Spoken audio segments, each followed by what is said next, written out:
Greetings, St. Francis community. Brian Lombardi here. Can't believe we're already in week 5 of the Practice of the Presence of God by Brother Lawrence. Back now home from my retreat and settling back into life. Interesting that some of the background on Brother Lawrence to finish off his life was when he was getting too old to work in the kitchen and travel around the world. His last role in life was to be, and to call it nicely, a cobbler, but actually he was basically assigned just to his cell. Now, for those who live in communities, we think of cells, for prisoners, but actually, if you go to many monasteries, there's a single room, a lot of times with no windows, fairly dark, and they call that a cell because it's, shaped the same way. And this is where the religious people would live, or the brothers would live, and even the priests. So it's very common when you go to visit Gethsemane to see that they aren't in some large, spacious homes like we have. They're living in a very modest and humble dwelling, which I think, is also core to their humility. Anyway, so he had, picture this, he would have a bed and, maybe a sink, and then, in his case, toward the end of his life, a little bench. And he was assigned to fixing the sandals from the people in the community. Now, some of you may know the word discalced Carmelites, which I'm a member of the discalced seculars. So discalced means shoeless. So back in the 1600s, again, St. Teresa of Avila called for a purification of the order. They were starting to live like a country club life, like we do, and said, no, we need to be a more austere life. So as a symbol of that, they actually went what they would say shoeless or discalced, but actually that doesn't mean really shoeless. A lot of times they would sandals. The practicality of life is you got to wear something. So as you see, a lot of Franciscans today will wear sandals. These Carmelites, brothers and sisters, were wearing sandals. And what happens? Very simple things. They wear, the leather breaks, the strap breaks. And so they would actually just come and line up in front of the cell of Brother Lawrence, and he humbly would sit there basically on a bench, simply with probably some very simple tools, repair them. And again, now these are on people's feet. You can imagine the humility it takes now to have someone take off their shoes, to first of all humble enough to let somebody work on your shoes, but to have a person humble enough to work on the sweaty feet of sandals of other people. It's just a type of simplicity that we're lacking in our lives. And although we can do many things, and we do during Lent, to try to put us more in touch with this, it just indicates what this holy man was called to in his final stage of life. So as we go into these final sections of the book, we're finishing up this week with letter 13, which is the last of the letters in the abridged version.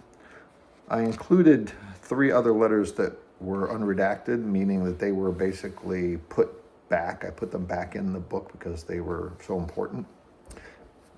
They're longer, so if you read them, you can probably see now more of the true way he spoke versus the condensed version that we've been reading. And then we'll do a little bit on the maxims. So let's go into letter 13 first in this book. As we talked about last week, it's starting to change. He's getting now toward the end of his life, and he's starting to see the bigger picture and say, okay, what is the meaning of life? What are the important things I want to leave? And what are the, as I'm talking to people, what are we conversing about? And letter 13 basically said, the difficulties of life don't have to be unbearable. It's the way we look at them, through faith or unbelief. He only permits the trials to come our way for our own good. So, touches on where I closed last week a little bit. We often think the things in life and the trials we have are not from God, but usually They are. It's part of God's will and plan to perfect us in this way. And so Brother Lawrence saw that. He said, these blessings, as great as they are, will never carry us near as a simple act of faith does when we are in need or time of trouble.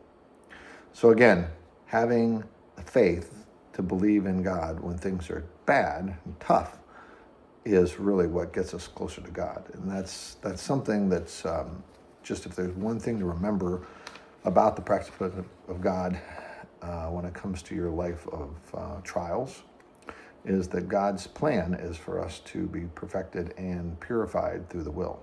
And the will, aligned with God, means we have to accept all the aspects of life. So, moving in then into the first unabridged version. And I reviewed these, and I just find them so rich. So let me go through. I have them up on my computer here in front of me. So if you look at unredacted letter 11, he says, I wish that you were convinced that God is often closer to us in times of sickness and in suffering than we were in perfect health. And I relate to that one so much. Some of you know me personally, know that I had some very difficult life experiences, near death a couple times. And especially in 2017 when I had my open heart surgery, the time of healing after that was the most intense spiritual experience I've ever had. And so there I was laying in a chair, pretty much not being able to move. My wife had to come and actually just help me get up, even to go to the bathroom. I was in a complete sense, almost like a child would be, or baby. I could not move. And yet I was having the most intense spiritual experiences. My prayer was so much more intense. I had that connection with God and the divinity that dwells within me in thy dwelling like I've never had since. And I remember as I was healing up, I felt that kind of fading away. And so the pain and the suffering I was going through was actually allowing God to work in me more interiorly. So, again, we all always wish we don't have those experiences. No one wants to wish, major surgery on somebody else or something in life that they struggle through. But we all know that we encounter those. So I just wanted to give you a word of encouragement that the thing you might fear the worst is actually the time God will use as the way he perfects you the most. So I love that part of that letter. So the letter 13 is really interesting. I had a conversation with a gentleman the other day about this one line in the middle of the page. God has various ways to draw us to himself. He sometimes hides from us, but faith, one never lacking, with faith alone, never lacking when needed, must be our support. So especially the line, he sometimes hides from us, is what the discussion was mainly around. Is why would God hide from us? Why would interiorly, if we go into him, what does that mean? What is that? How did that work? And so it brings up actually a bit of a complex theological treatise that I'd like to cover with you. It is what we would call in religious study terms the difference between a cataphatic and an apophatic interaction with God. I know those are big words, but they're easy to remember if you learn that cataphatic is based on the catechesis, the learning of God. So God is revealing himself to us through scripture, through tradition. So we always are trying to learn more about God. But unfortunately, a lot of us don't know that is only a portion of what he wants to do. Actually, God is actually also trying to reveal himself by withdrawing himself at certain times in our lives.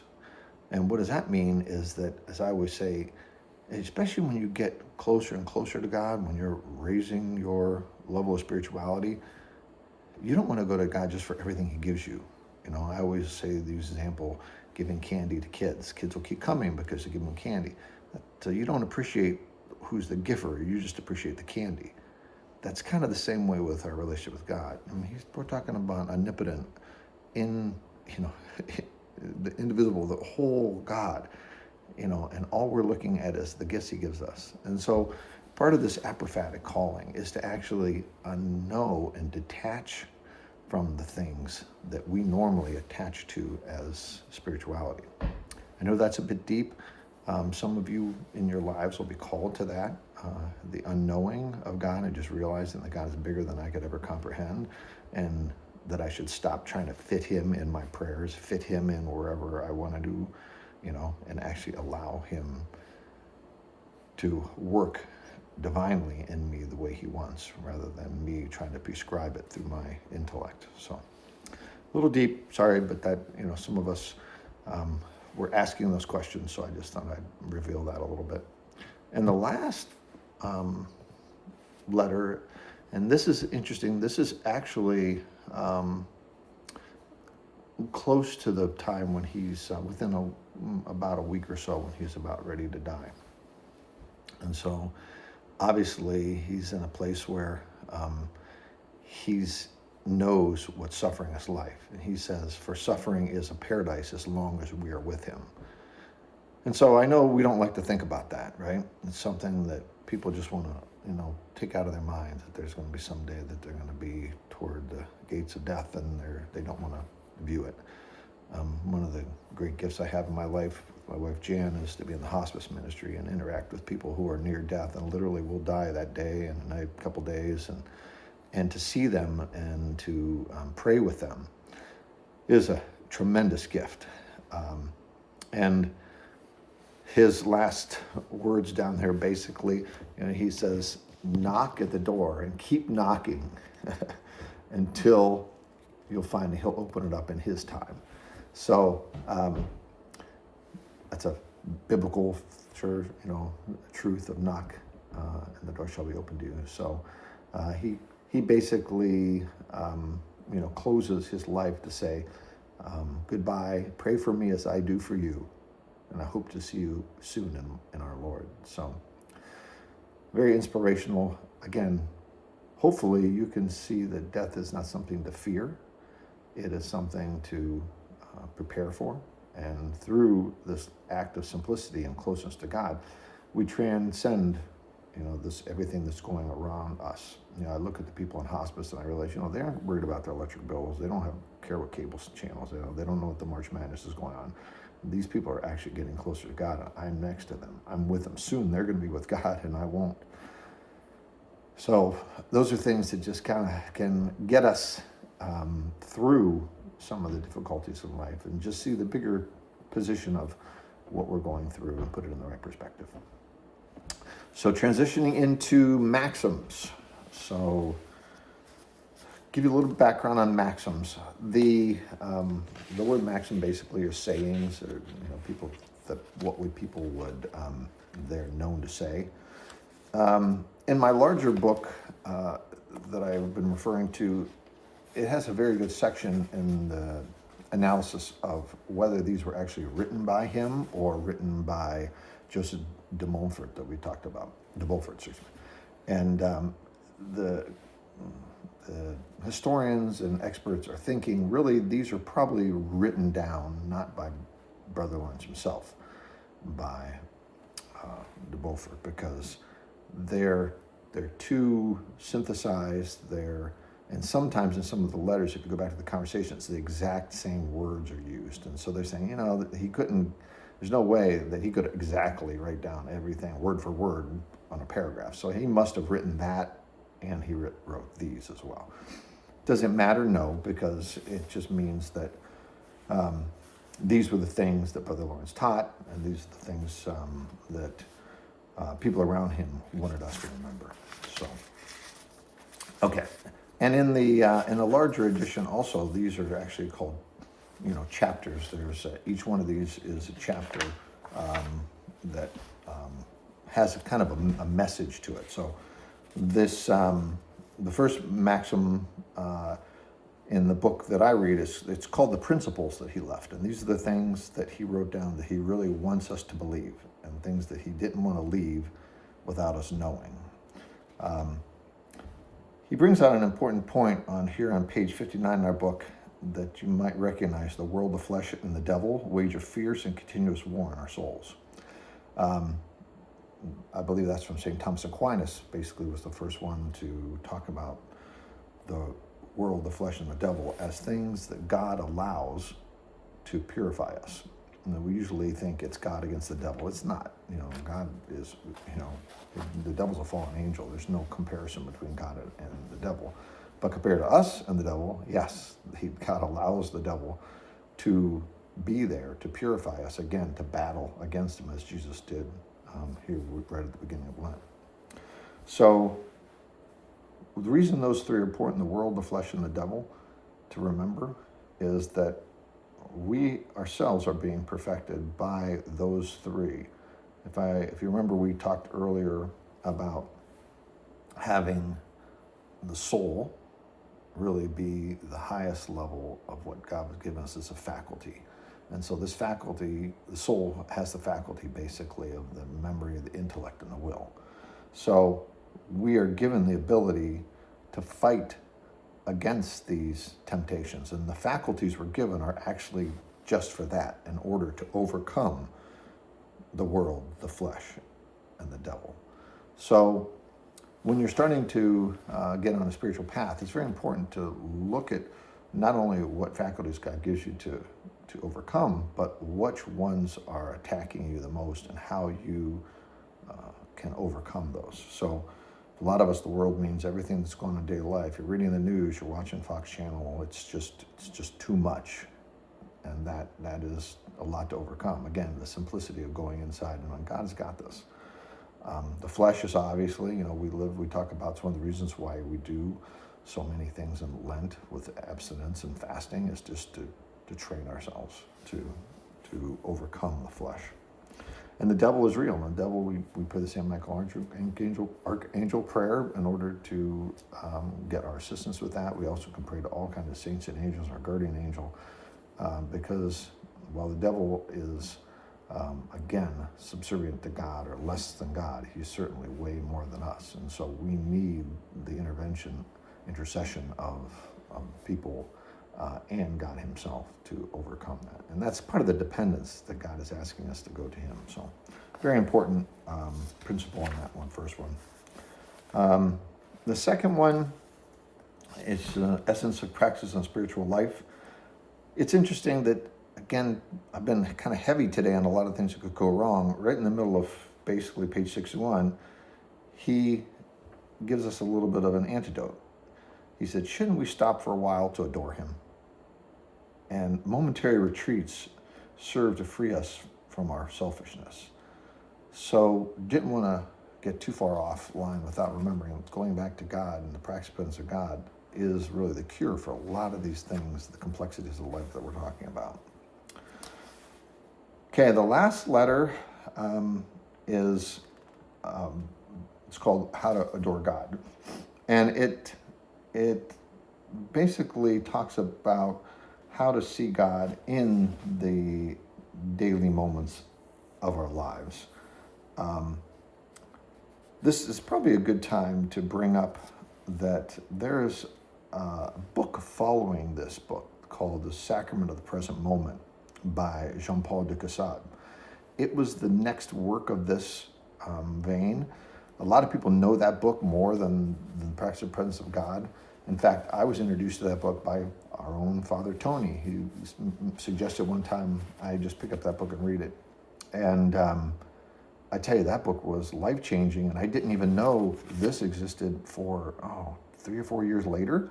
And then I picked this up, was reading with my Carmelites. I thought, wait a minute, this is exactly what I was reading in another book. And I went to the other book, the Practice of Presence, or the Sacrament of the Present Moment, and I said, it's the same basis of the work. This theologian then perfected it even more.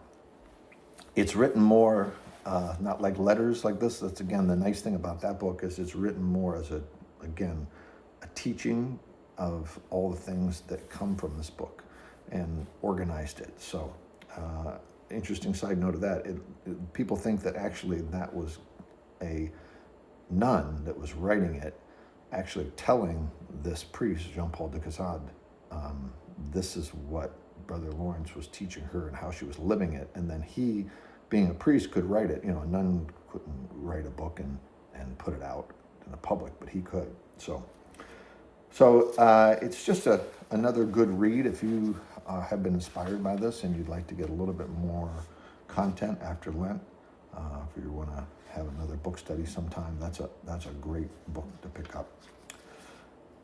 And the last one we have today would be the union of the soul with God. And so, sorry, that's for next week. my bad. I was reading ahead there. We'll do that one next week. So we're stopping at page 63 today. So, and we've gone kind of long today, but as this gets richer and richer, sometimes it takes me a little bit longer to explain some of these things. So have a good week. We're coming close to the end of our Lenten journey. It's time to kind of get ready and prepare ourselves for Holy Week and the final sacrifice of this Lent. Thank you.